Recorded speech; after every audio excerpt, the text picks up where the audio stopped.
बिस्मिल्लाहिर्रहमानिर्रहीम। आज का हमारा लेक्चर है the density of states, free electrons in crystals and free electron model. हम अब डिस्कस करते हैं आ रहे हैं और उसमें आज का जो टॉपिक है वो है डेंसिटी ऑफ स्टेट्स। ये इस सीरीज़ का 4th लेक्चर है। डेंसिटी ऑफ स्टेट्स के बारे में हम देखेंगे। उससे पहले हम देखते हैं कि डिस्ट्रीब्यूशन ऑफ एनर्जी क्या है। The distribution of fixed amount of energy among a number of identical particles depends upon the density of available energy states। ठीक है, अगर आपके पास एक फिक्स्ड अमाउंट ऑफ एनर्जी है और उसे आइडेंटिकल पार्टिकल्स में डिस्ट्रीब्यूट करना है, तो कितने पार्टिकल्स उस वो पर्टिकुलर एनर्जी रखेंगे। ठीक है, ये चीज़ डिपेंड करती है density of available energy state and probability that a given state will be occupied. मतलब क्या है कि अगर जैसे हमने पिछले लेक्चर में देखा था, डिजेनरेसी हमने क्वांटम स्टेट्स की देखी थी कि अगर हमारे पास एक पर्टिकुलर एनर्जी की वैल्यू क्या होती है, n² h² ओवर 8π m² तो उसमें n की वैल्यू जो है that is n² is equals to nx² plus ny² plus nz²। तो हमने ये देखा था कि एक ही एनर्जी को डिफरेंट क्वांटम स्टेट्स जो हैं को रिस्पॉन्ड करती हैं। जैसे अगर हमारे पास क्वांटम स्टेट है 1 1 2, या अगर क्वांटम स्टेट है 2 1 1, या अगर क्वांटम स्टेट है 1 2 1, तो तीनों ही एक ही पर्टिकुलर एनर्जी को रिस्पॉन्ड करती हैं। तो इसी तरह को किसी एनर्जी को 5 को रिस्पॉन्ड करती हैं, किसी को 10 को रिस्पॉन्ड करती हैं, किसी को सिर्फ एक एनर्जी क्वांटम स्टेट को रिस्पॉन्ड करती है। ऐसे में किसी पर्टिकुलर एनर्जी रेंज में कितने इलेक्ट्रॉन्स के पास एक पर्टिकुलर एनर्जी होगी, ये डिपेंड करता है उसकी density of available energy states पर।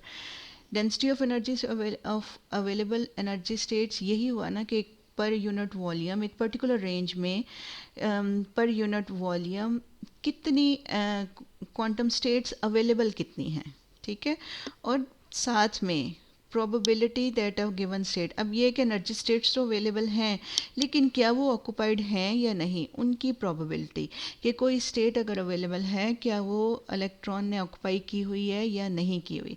ये दो चीज़ें, ये दो फंक्शन, एक available energy state, density of energy available energy state, और दूसरी प्रोबेबिलिटी, ये दोनों मल्टीप्लाई होके आपको नंबर ऑफ आइडेंटिकल पार्टिकल्स जो हैं वो, या नंबर ऑफ इलेक्ट्रॉन्स उसको वो देती हैं। जैसे यहाँ पे देखें N E delta E is equals to G E F E D E. इसमें N E number of particles per unit volume है, डेल्टा ई एनर्जी का इंटरवल है, G E density of states या फिर नंबर ऑफ एनर्जी स्टेट्स पर unit volume है, और F E क्या है, डिस्ट्रीब्यूशन फंक्शन और probability that a particle is in the energy state E, और डेल्टा ई क्या है, एनर्जी का इंटरवल है। Density of states. The density of states is essentially the number of different states at a particular energy level that electrons are allowed to occupy। यानी वो energy quantum energy states जो electrons के लिए allowed हैं कि वो occupy कर सकें। और बेसिक इसको डिफाइन आप कैसे करते हैं, नंबर ऑफ इलेक्ट्रॉन स्टेट्स पर यूनिट वॉल्यूम पर unit energy. In order to calculate number of electrons, यहाँ पर हमारा मेन मकसद क्या है कि हम इलेक्ट्रॉन्स की तादाद कैलकुलेट करें जो ई से लेकर ई प्लस डी ई इंटरवल, एनर्जी के इंटरवल में मौजूद हैं, उनकी तादाद जो है हम कैलकुलेट करें। इसके लिए हमें दो चीज़ों का जानना ज़रूरी है, एक जी ई डी ई। जी ई डी ई क्या है, number of available quantum states in the system in the energy range of E and E plus D ई। यानी ई से लेकर ई प्लस डी ई की एनर्जी तक कितनी क्वांटम स्टेट्स जो हैं वो अवेलेबल हैं।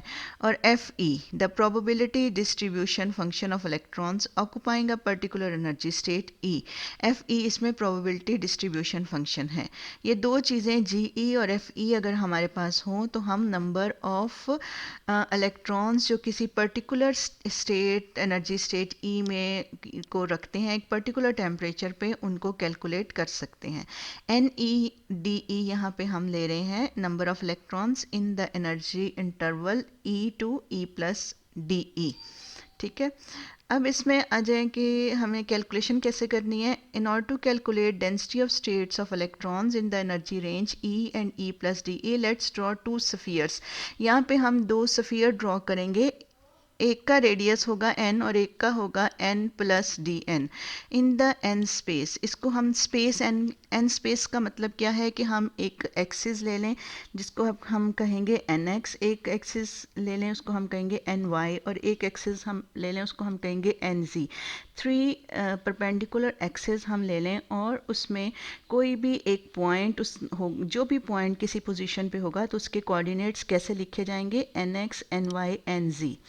ठीक है, अब हर एक N X N Y N Z की कोई ना कोई इंटीग्रल वैल्यू होगी, जैसे may be N X one हो, एन वाई वन हो, एन जी टू हो।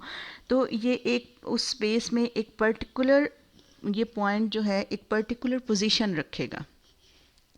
हमें जो n की वैल्यूज़ चाहिए होती हैं वो चाहिए होती हैं एज स्केयर्ड वैल्यूज़, जैसे n square is equals to N X square plus N Y square plus N Z square. ठीक है, तो हमें और n क्या है, n उस स्फीयर का रेडियस है जो हमने n स्पेस में ड्रॉ किया है। और ये पॉइंट्स जो हैं, अगर हमारे पास एक n तक का n रेडियस का स्फीयर है तो तमाम के तमाम पॉइंट्स जो हमें चाहिए होंगे, जो हमारे अंडर कंसिड्रेशन है, वो उसकी सरफेस पे आ जाएंगे। और जो दूसरे बाकी के पॉइंट्स हैं जो उनसे कम एनर्जी रखते हैं या कम उसमें उस लेवल से कम पे हैं, तो वो उस रेडियस के अंदर लाई करेंगे, और जो उससे ज़्यादा के हैं वो उस रेडियस के बाहर लाई करेंगे। अब N X N Y N Z जो है ये पॉजिटिव इंटीग्रल वैल्यूज़ होंगी, नॉन ज़ीरो वैल्यूज़ होंगी, और जितनी एनर्जी की स्टेट्स हमें चाहिए वो सफ़ियर के पॉजिटिव ऑक्टेंट में आ जाएंगी। सफ़ियर का पॉजिटिव ऑक्टेंट हम यहाँ पे ये बताते हैं कि जैसे ये देखें, ये डायग्राम देखें, इस डायग्राम में जो हमने सबसे पहले तो हमने एक सफ़ियर ड्रॉ किया। ये बाहर वाला देखें, बाहर वाली लाइन है और एक ये अंदर वाली लाइन है, और इसको यहाँ से कट किया हुआ है। ठीक है, एक्चुअली ये एक पूरा एक रेडियस है। तो हमने इस रेडियस और स्पेस हमारे पास, ये देखें, ये एन एक्स इधर को है, ये एन एक्स है, ये एन वाई है, और ये एन जी है। इसमें अगर इन में अगर हम एक वेक्टर ड्रॉ करें, पोजीशन वेक्टर, ये इसका ये पोजीशन वेक्टर ड्रॉ करें ऐसे। ठीक है, तो ये एक पर्टिकुलर एनर्जी स्टेट को कोरिस्पॉन्ड करेगा जिसके कोऑर्डिनेट्स होंगे N X plus N Y plus N Z, यानी ये एक पॉइंट एक पर्टिकुलर एनर्जी स्टेट को कोरिस्पॉन्ड करेगा। ठीक है, और इसी तरह से अगर यहाँ पे कोई एक और पॉइंट हो ये, और इसका हम पोजीशन वेक्टर ड्रॉ करें, अब दोनों का जो पोजीशन वेक्टर है वो सेम लेंथ का है। ठीक है, सेम लेंथ का, दोनों का पोजीशन वेक्टर सेम लेंथ का है। इसका मतलब मैग्नीट्यूड ऑफ n दोनों का सेम है। तो मतलब क्या हुआ कि जो पॉइंट इधर है, ये एनर्जी की स्टेट और ये एनर्जी की स्टेट, ये दोनों सेम एनर्जी स्टेट्स हैं। ठीक है, क्यों? क्योंकि इसमें n, दोनों की n की वैल्यू जो है वो सेम है। हम क्या कहते हैं, E is equals to N square H square over 8 pi M A square. तो अगर एन स्केयर की वैल्यू सेम हो तो दोनों पॉइंट्स जो हैं वो सेम एनर्जी को कोरिस्पॉन्ड करते हैं। तो इसका मतलब अगर वो तमाम पॉइंट्स जो ये अंदर वाले सफ़ियर के सरफेस पे होंगे वो सब एक एनर्जी को, सब सेम एनर्जी को कोरिस्पॉन्ड करेंगे। और जो आपने बाहर वाला ड्रॉ किया सफ़ियर, उसका रेडियस जो है वो क्या है, n प्लस डी एन है। डी एन क्या है, n से लेकर डी एन तक का डिस्टेंस है। तो बाहर वाला जो रेडियस है उसके ऊपर, उसकी सरफेस के ऊपर भी तमाम के तमाम जो हैं पॉइंट्स वो सेम एनर्जी रखेंगे। इसका मतलब जो अंदर वाला स्फीयर है उसके ऊपर के तमाम पॉइंट्स करिस्पॉन्ड करे हैं एनर्जी ई को, और जो बाहर वाला सफ़ियर है उसके सरफेस के तमाम पॉइंट्स को रिस्पॉन्ड करें हैं एनर्जी ई प्लस डी ई को। ठीक है, तो ये इस तरह से दो हमने सफ़ियर बना लिए और सेम एनर्जी के हैं। अच्छा, अब ऐसा है कि हम इसमें से इस सारे सफ़ियर का एक ऑक्टेंट लेंगे। ऑक्टेंट क्या होता है, 1/8 हिस्सा, 1/8। जैसे ये फिगर में आप देखें, इस फिगर में यही n स्पेस जो है इसको k स्पेस से ज़ाहिर किया हुआ है, और जैसे n है इसी तरह ये k है यहाँ पे। तो ये 3 डायमेंशन में इसको शो किया हुआ है। अब हम अगर सिर्फ पॉजिटिव x के भी पॉजिटिव लें, y के भी y के कोऑर्डिनेट्स भी पॉजिटिव लें, z कोऑर्डिनेट्स भी पॉजिटिव लें, तो उन तीनों को मिला के एक हमारे पास पीस बन जाएगा ऐसा, जो कि एक सफ़ियर का ऑक्टेंट है। ठीक है, क्यों ऐसा हम कर रहे हैं, क्योंकि यहाँ पे नीचे देखें कि अगर आपके पास एक पर्टिकुलर n वैल्यू है, एक पर्टिकुलर वैल्यू n है ऐसे, और इसका आपने x के लिहाज से सिर्फ पॉजिटिव कंसीडर किया, y के लिहाज से भी पॉजिटिव कंसीडर किया, z के लिहाज से भी पॉजिटिव कंसीडर किया, तो ये x और y के लिहाज से फर्स्ट क्वाड्रेंट में, फिर y और z के लिहाज से भी फर्स्ट क्वाड्रेंट में, फिर z और x के लिहाज से भी उसके फर्स्ट क्वाड्रेंट में लाई करेगा। तो जब तीनों किस्म के क्वाड्रेंट्स मिलेंगे तो सफ़ियर का ऑक्टेंट बन जाएगा। तो हमने ऐसा क्यों किया, क्योंकि n square is equal to N X square plus N Y square plus N Z square, negative values भी स्क्वायर होके पॉजिटिव हो जाएंगी। तो स्फीयर रिप्रेजेंटिंग, ये वो स्फीयर है जो रिप्रेजेंट कर रहा है density of states in an space. अब हमारे पास जी ई क्या है, G E is equals to, वैसे तो पूरे स्फीयर का वॉल्यूम आप क्या लेते हैं, 4/3 पाई एन क्यूब। ठीक है, pi N cube, 4/3 pi N cube. जबकि हमने ऑक्टेंट लिया है तो हम इसको क्या करेंगे, 1/8 से मल्टीप्लाई कर देंगे। अब हमें पता है कि E is equals to N square H square और 8m ए स्क्वायर होता है। तो इसमें से आप n की वैल्यू निकालें, n की वैल्यू आ गई square root of 8m A square E over H square. ये n की वैल्यू आप इधर से उठाएं और इधर इक्वेशन 2 में इस जगह पे पुट कर दें जहाँ पे n क्यूब है। जब आपने ये वैल्यू यहाँ पे पुट की तो और थोड़ा सा रीअरेंज किया तो हमारे पास आ गया 1/8 4/3 pi 8m A square E over H square 3/2। यहाँ तक हमारे पास वैल्यू आ गई। अच्छा, अब इसमें क्या है, v जो है वो a क्यूब होता है, यानी वॉल्यूम जो है दैट इज़, अगर हमारे पास एक 3 डायमेंशनल पोटेंशियल वेल है और उसकी हर साइड जो है वो a है, तो a क्यूब उसके वॉल्यूम, उस वेल के वॉल्यूम को रिप्रेजेंट करेगा। तो जहाँ पे पीछे फार्मूला में a क्यूब है, उस a क्यूब को हम v पुट कर देते हैं। ठीक है, तो फार्मूला जी ई का बन गया 4/3 पाई 3h क्यूब v 2m raise to power 3/2 e raise to power 3/2। ठीक है, ये आपके पास ये फार्मूला बन गया। अब इसको आपने ये वो एनर्जी की G E energy, number of available energy states हैं जो कि nth रेडियस को कोरिस्पॉन्ड करेंगे, यानी जो एनर्जी ई को कोरिस्पॉन्ड करेंगे। अब हमें चाहिए इंटरवल ई से लेकर डी ई तक की क्वांटम स्टेट्स। तो उसके लिए हमें इस जी ई को डिफ्रेंशिएट करना पड़ेगा। इसका डेरिवेटिव ले लें जी ई डी ई। तो जी ई डी ई जो है ये क्या होगा, ये जो n से लेकर n प्लस डी एन तक की जो इंटरवल है, उस इंटरवल के अंदर जितनी अवेलेबल एनर्जी की quantum available quantum energy states होंगी उनकी वैल्यू आ जाएगी।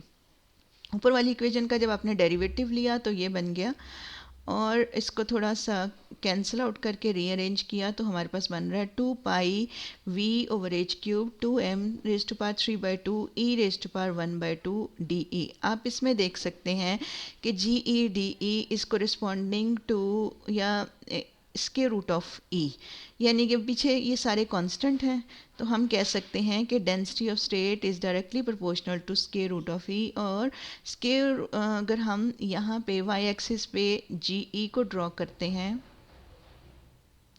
और एक्स एक्सिस पे हम एनर्जी लेते हैं, एक्स एक्सिस पे अगर हम एनर्जी ले लें E, तो ई और इसका जो स्क्वायर रूट का जो ग्राफ होता है वो कुछ इस तरह से होता है। ये इस तरह का कर्व जो होता है ये स्क्वायर रूट का ग्राफ होता है। तो चूंकि G E is directly proportional to square root of E, तो हमारे पास इस कर्व की सूरत में एक ग्राफ बनेगा।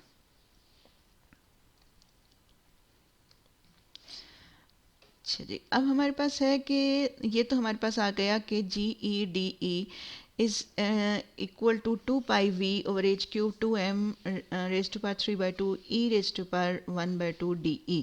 ये तो आ गई हमारे पास E से लेकर E+DE एनर्जी की रेंज में जितनी अवेलेबल क्वांटम एनर्जी स्टेट्स हैं उनकी वैल्यू आ गई। अब यहाँ पे ये नंबर ऑफ़ स्टेट्स तो ये आ गई, लेकिन हमने मालूम करना है नंबर ऑफ इलेक्ट्रॉन्स। ठीक है, तो पॉली एक्सक्लूजन प्रिंसिपल्स के अकॉर्डिंग अगर हमारे पास एक पर्टिकुलर एनर्जी क्वांटम स्टेट है, सपोज जैसे मैंने पहले भी आपको कहा हमारे पास एक क्वांटम स्टेट है 112। ठीक है, 112 को 2 इलेक्ट्रॉन को रिस्पॉन्ड कर सकते हैं, एक स्पिन अप के साथ और एक स्पिन डाउन के साथ। ठीक है, तो अगर एक अवेलेबल एनर्जी की स्टेट है तो उसको कितने इलेक्ट्रॉन्स उसमें मौजूद हो सकते हैं या कितने इलेक्ट्रॉन रख सकते हैं, वो है 2। मैक्सिमम उसको 2 इलेक्ट्रॉन्स ऑक्यूपाई कर सकते हैं। तो फिर इस लिहाज से अगर हम energy states, available energy states को इस लिहाज से देखें तो फिर तो वो डबल हो गई। हमारे पास एक एक इलेक्ट्रॉन के पास एक एक अगर करें तो फिर एक एनर्जी की स्टेट भी 2 हो गई, एक स्पिन अप इलेक्ट्रॉन ने ली और एक स्पिन डाउन इलेक्ट्रॉन ने ली। तो हमारे पास इस ऊपर वाली इक्वेशन को आप 2 से मल्टीप्लाई कर दें तो अब तो एनर्जी अवेलेबल एनर्जी स्टेट्स हो गई 4 पाई/h³ v/2m⁻³ e⁻² dE। Hence density of states per unit volume in an energy interval dE। अब हम इसको हम लिख रहे हैं पर यूनिट वॉल्यूम अगर हम लें, ये तो हो गई एनर्जी रेंज E से लेकर DE तक, तो हमें इसको यूनिट वॉल्यूम में अगर ये यानी टोटल अवेलेबल थी ना, रेंज क्या थी आपकी, एनर्जी की रेंज थी E से लेकर E+DE, और जो आपने पीछे रेडियस ड्रॉ किया था सफ़ियर का उसमें N से लेकर N+DN तक। ठीक है, और उसमें अगर हम एक यूनिट वॉल्यूम कंसिडर करें और हम देखें कि टोटल अवेलेबल एनर्जी स्टेट्स तो इतनी है लेकिन यूनिट वॉल्यूम में कितनी है, तो फिर इसको V से सारी फार्मूले को V से डिवाइड करना पड़ेगा। तो जब आप इसको V से डिवाइड करेंगे तो हमारे पास आ गई 4 पाई/h³ 2m⁻³ e⁻² dE। यानी अब हमारी अवेलेबल एनर्जी स्टेट जो हैं वो डेंसिटी ऑफ एनर्जी स्टेट्स अब बन गई। अच्छा जी, अब हम नंबर ऑफ़ इलेक्ट्रॉन्स कैलकुलेट करेंगे। आपको पता है कि नंबर ऑफ़ इलेक्ट्रॉन्स क्या होते हैं, NEDE is equals to FE/GE/DE। हमारे पास GE भी आ गया और हमारे पास FE भी आ गया। पीछे से हम GE की वैल्यू यानी 4 पाई v/h³ 2m⁻³ e⁻² यहाँ पे पुट करें और साथ में FE जो है ये आपके पास प्रोबेबिलिटी डिस्ट्रीब्यूशन फंक्शन है। प्रोबेबिलिटी डिस्ट्रीब्यूशन फंक्शन जो है, चूँकि यहाँ पे इलेक्ट्रॉन्स हैं तो हम स्टैटिस्टिकल मैकेनिक्स के लिहाज से क्वांटम स्टैटिस्टिक्स में इलेक्ट्रॉन्स जो हैं वो चूँ फर्मियॉन्स हैं और फर्मियॉन्स के लिए जो डिस्ट्रीब्यूशन फंक्शन होता है एट पर्टिकुलर टेम्परेचर T वो होता है 1/e⁻⁻⁰ ये डिस्ट्रीब्यूशन फंक्शन होता है। तो ये जो डिस्ट्रीब्यूशन प्रोबेबिलिटी डिस्ट्रीब्यूशन फंक्शन है वो हम यहाँ पे पुट कर देते हैं। एब्सोलूट ज़ीरो पे एब्सोलूट ज़ीरो पे एफ ई जो है ये 1 होता है। ये कैसे होता है ये मैं नेक्स्ट पेज पे आपको डिस्कस करती हूँ। एब्सोलूट ज़ीरो पे एफ ई की वैल्यू 1 होती है, तो फिर अगर हम एफ ई की वैल्यू 1 रख दें तो आपके पास एन ई डी ई आ जाएगा जी ई डी ई के इक्वल।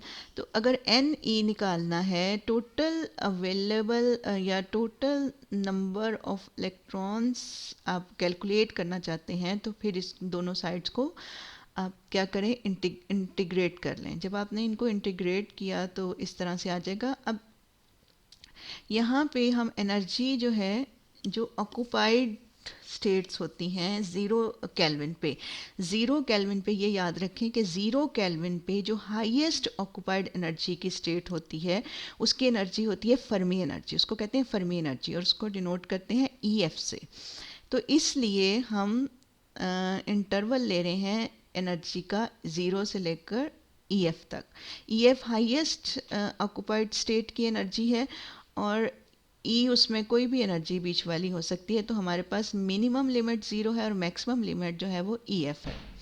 अब इसका इंटीग्रल लेंगे तो इंटीग्रल लेने के बाद हमारे पास n की वैल्यू आ रही है 4 pi V over H cube 2 m raise to power 3/2 2 over 3 E F D 3/2। The number of electrons n per unit volume, इसको अगर आप v से डिवाइड कर दें, ये total number of electrons available हैं, इनको v से डिवाइड कर दें तो आपके पास ये भी आ जाएंगे। जैसे हमने डेंसिटी को वॉल्यूम से डिवाइड करके number of available quantum states पर यूनिट वॉल्यूम कैलकुलेट की थी, इसी तरह जब हमने नंबर ऑफ इलेक्ट्रॉन्स कैलकुलेट कर लिए हैं तो इनको भी v से डिवाइड कर दें तो हमारे पास number of electrons per unit volume आ जाएंगे। Fermi energy at absolute zero, अब हमने कैलकुलेट करनी है फर्मी एनर्जी। ऊपर के फॉर्मूले में अगर आप देखें Fermi energy at absolute zero आप कैलकुलेट कर सकते हैं यहाँ से। फर्मी एनर्जी को अगर आपने कैलकुलेट करना है तो ई एफ़ की वैल्यू ले लें। ई एफ़ की वैल्यू में आप ई एफ़ की वैल्यू आ जाएगी आपके पास H square over 2m 3n over 8 by 2 raise to power 2/3, और इसमें n की वैल्यू बस हमें नहीं पता, बाकी की सब कांस्टेंट्स हैं, उन वैल्यूज़ को इसमें पुट करें और आपके पास इलेक्ट्रॉन वोल्ट में फर्मी एनर्जी जो है वो आ जाएगी। इक्वेशन 10 में से निकाला हुआ है, फर्मी एनर्जी की वैल्यू निकाली है इक्वेशन 10 में से। आप इसमें से ई एफ की वैल्यू निकालें और उसके बाद ये प्लैंक्स कांस्टेंट है, मास ऑफ इलेक्ट्रॉन है, 3 है, 8 है और पाई है, इन सब की वैल्यूज़ पुट करके इसको कैलकुलेट करें तो फर्मी एनर्जी की वैल्यू आ जाएगी 3.65 10⁻19 और साथ में n की value n raise to power 2/3। n1 के लिए और होगी, n2 होगा तो और होगी, n3 होगा तो फर्मी एनर्जी और होगी। Further at absolute zero the average energy of an electron, अब हम इलेक्ट्रॉन्स की एवरेज एनर्जी भी कैलकुलेट कर सकते हैं। फर्मी एनर्जी तो हमने कर ली एब्सोलूट ज़ीरो पे, अब एब्सोलूट ज़ीरो ही पे हम इलेक्ट्रॉन्स की एवरेज एनर्जी कैलकुलेट करेंगे। आपको पता है कि एवरेज एनर्जी कैलकुलेट करने का क्या तरीका होता है, energy multiply by number of electrons. तो ये आगे टोटल एनर्जी और ये आगे number of electrons divided by total number of electrons. तो इन सब की वैल्यूज़ को पुट कर दें। वैल्यूज़ पुट करने के बाद आपके पास एवरेज एनर्जी आ रही है 3/5 ई एफ, यानी कि average energy at zero kelvin आप जो फर्मी एनर्जी का 3/5 होती है, 3/5 ऑफ फर्मी एनर्जी।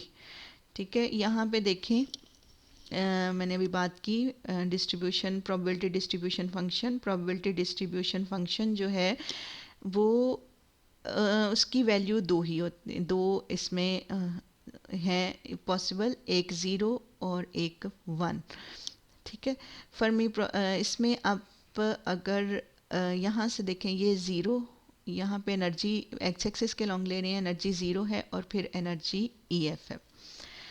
अच्छा, अब जब एनर्जी ई एफ से कम है, ये ई एफ से कम एनर्जी है तो फर्मी डिस्ट्रीब्यूशन फंक्शन की वैल्यू जो है ये 1 है। ये ज़ीरो केल्विन की बात है, at temperature zero kelvin. Zero kelvin पे जो जो अवेलेबल एनर्जी की स्टेट्स होती हैं वो ऑक्यूपाइड होती हैं, और अगर ऑक्यूपाइड हैं मुकम्मल तौर पे एनर्जी की स्टेट्स, तो प्रोबेबिलिटी 1 होगी। और अगर खाली हैं, कुछ भरी हुई हैं, तो प्रोबेबिलिटी 1 से कम होगी। और अगर बिल्कुल खाली हैं तो फिर प्रोबेबिलिटी ज़ीरो होगी। तो जब तक ज़ीरो से लेकर EF तक तमाम एनर्जी की स्टेट्स फुली ऑक्यूपाइड होती हैं ज़ीरो केल्विन पे, उस वक्त प्रोबेबिलिटी उनकी 1 होती है, ये 1 चल रही है। लेकिन जैसे ही एनर्जी EF आई, इससे ज़्यादा की एनर्जी किसी इलेक्ट्रॉन के पास नहीं होगी ज़ीरो केल्विन पे।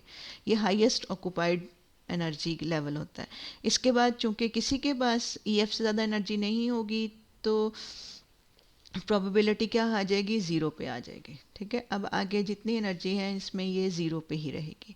इसको आप ऐसे भी देख सकते हैं, जैसे ज़ीरो केल्विन पे E1 लेवल है वो ऑक्यूपाइड है, E2 लेवल है उसको दो एनर्जी स्टेट्स जो हैं वो कोरिस्पॉन्ड कर रही हैं फॉर एग्जांपल, तो वो ऑक्यूपाइड है। अगर तीन को थर्ड लेवल को अगर ये चार कोरिस्पॉन्ड कर रही हैं एनर्जी की स्टेट्स, तो वो चारों की चारों ऑक्यूपाइड हैं। अगर फोर्थ लेवल को ये सिक्स कोरिस्पॉन्ड कर रही हैं, तो वो सिक्स की सिक्स जो हैं वो ऑक्यूपाइड हैं। अब fourth level highest occupied level है, इसका मतलब फोर्थ लेवल क्या हुआ, ये फर्मी लेवल हुआ। और ये जो स्टेट्स हैं इनकी एनर्जी फर्मी एनर्जी कहलाएगी। अब इसके बाद जो है E5 वो टोटली एम्प्टी है, उसमें एनर्जी स्टेट्स तो अवेलेबल हैं लेकिन वो एनर्जी स्टेट्स एम्प्टी हैं। ठीक है, उसके बाद कोई इलेक्ट्रॉन ऐसा नहीं है कि जो एनर्जी स्टेट में हो। तो ज़ीरो केल्विन पे यहाँ तक फुली ऑक्यूपाइड हैं, यानी प्रोबेबिलिटी हर स्टेट की जो है वो 1 है। और यहाँ से ये यहाँ पे जो प्रोबेबिलिटी डिस्ट्रीब्यूशन फंक्शन है वो ज़ीरो है। तो density of states at zero kelvin ये स्क्वायर रूट ऑफ E के डायरेक्टली प्रोपोर्शनल है, तो इसको आप इस तरह से ये कर्व की सूरत में शो कर सकते हैं। अच्छा जी, Fermi Dirac distribution and Fermi level. Density of states tell us how many states exist at a given energy E। ठीक है, ये भी हमने देखा। The Fermi function specifies how many of existing states of energy E will be filled with electrons. इसकी भी हम बात कर चुके हैं। The function FE specifies under equilibrium condition the probability that an available state at an energy E will be occupied by an electron. It is probability distribution function. ठीक है, density of states हमें बताती हैं कि कितनी available हैं energy states, और Fermi distribution function ये हमें बताता है कि उनमें से कितनी ऑक्यूपाइड हैं, या उनमें प्रोबेबिलिटी क्या है ऑक्यूपाइंग की। तो फर्मी जो फंक्शन है उसकी वैल्यू होती है 1/1 प्लस E-e⁻⁸ इसमें EF जो है फर्मी एनर्जी है, फर्मी लेवल की एनर्जी है, K बोल्ट्जमैन कांस्टेंट है, और T जो है वो एब्सोल्यूट टेम्परेचर है। अब इसमें देखें, ये नीचे जो ग्राफ बना हुआ है ज़रा इसको देखें। अगर हम ज़ीरो केल्विन पे होते हैं, अगर हम ज़ीरो केल्विन पे हैं, तो ज़ीरो केल्विन पे क्या होगा कि पहले तो एनर्जी ये EF लेवल है, ये वाला ये EF है। EF से कम एनर्जी पे प्रोबेबिलिटी मैक्सिमम रहेगी, यानी 1 रहेगी, 1 रहेगी, 1 रहेगी। और जैसे ही एनर्जी लेवल EF आएगा तो प्रोबेबिलिटी एकदम से क्या हो जाएगी, ज़ीरो पे आ जाएगी। ठीक है, ये प्रोबेबिलिटी एकदम से ज़ीरो पे आ गई। ये ग्राफ को रिस्पॉन्ड कर रहा है T=0 केल्विन को। अच्छा, अब आ जाएं कि T1 टेम्परेचर T1 जो है वो ज़ीरो से ज़्यादा है। T1 के लिए क्या है कि ज़ीरो से ज़रा ज़्यादा है। अब क्या हो गया कि कुछ इलेक्ट्रॉन्स में भी कुछ इलेक्ट्रॉन्स जो हैं वो एम्प्टी स्टेट एक्साइट हो जाएं, और जो फर्मी लेवल से अबव एनर्जी की स्टेट्स हैं उनको ऑक्यूपाई कर जाएं। एंड फर्मी लेवल से अबव की जो स्टेट्स हैं उनको ऑक्यूपाई कर जाएं, और उससे क्या होगा कि जो नीचे वाली स्टेट्स हैं उनकी ऑक्यूपेंसी कम हो जाएगी। अब शुरू में तो नीचे वाली जो स्टेट्स हैं जिन वो ऑक्यूपाइड थी, लेकिन ये फंक्शन ऐसे आ रहा है, यानी अब बिल्कुल ये एकदम से ज़ीरो नहीं है, ये ग्राफ बन गया। ठीक है, ये बना कि अगर टेम्परेचर ज़ीरो नहीं है, ज़ीरो से बड़ा है, इसमें इसका मतलब क्या है, इसका मतलब ये है, ये इस तरह से ग्राफ आने का मतलब क्या है कि कुछ स्टेट्स जो हैं वो एम्प्टी हो गई हैं क्योंकि फर्मी लेवल से अबव एनर्जी लेवल पे भी ऑक्यूपेशन हो गई है, तो उससे ये ग्राफ इस तरह का हो गया। अब अगर टेम्परेचर मज़ीद हाई कर दिया, यानी T2 जो है वो T1 से भी बड़ा है, तो अब क्या होगा कि और ज़्यादा ये थर्ड ग्राफ जो नीचे आ रहा है बिल्कुल ऐसे करके, ये नीचे वाला, और ज़्यादा जो है एनर्जी की ये प्रोबेबिलिटी जो है ना वो डिक्रीज़ हो जाएगी। इसको एक मिनट दोबारा से देखते हैं। ठीक है, इसमें देखें ये T1 का ग्राफ ये वाला है, ये नीचे वाला ऐसे, और T2 का ग्राफ जो है ना ये ऐसे है। यानी वो जो एकदम से बिल्कुल स्टेप करेक्टर था वो आहिस्ता आहिस्ता ख़त्म होता जा रहा है। तो अब जो है इसमें ये वैल्यू हाफ भी आ गई है। ये प्रोबेबिलिटी पहले सिर्फ 0 और 1 थी, अब जो है हायर टेम्परेचर्स पे एक हाफ वैल्यू भी आ गई है। और इसमें ये भी है कि हाफ वैल्यू का मतलब है कि हाफ इस एनर्जी पे हाफ स्टेट्स ऑक्यूपाइड हैं और हाफ स्टेट्स जो हैं ये एम्प्टी हैं। तो अब अगर आप देखें कि फर्मी लेवल पे ये ये देखें फर्मी लेवल और हाफ लेवल, इसको देखें, इसका मतलब है ज़ीरो केल्विन के अलावा जो एनर्जी स्टेट्स हैं वो कुछ एम्प्टी होती हैं, कुछ ऑक्यूपाइड होती हैं, तो उनकी प्रोबेबिलिटी ऑक्यूपेंसी की वो क्या हो जाती है, हाफ हो जाती है। तो यहाँ हमारा आज का लेक्चर ख़त्म हो गया।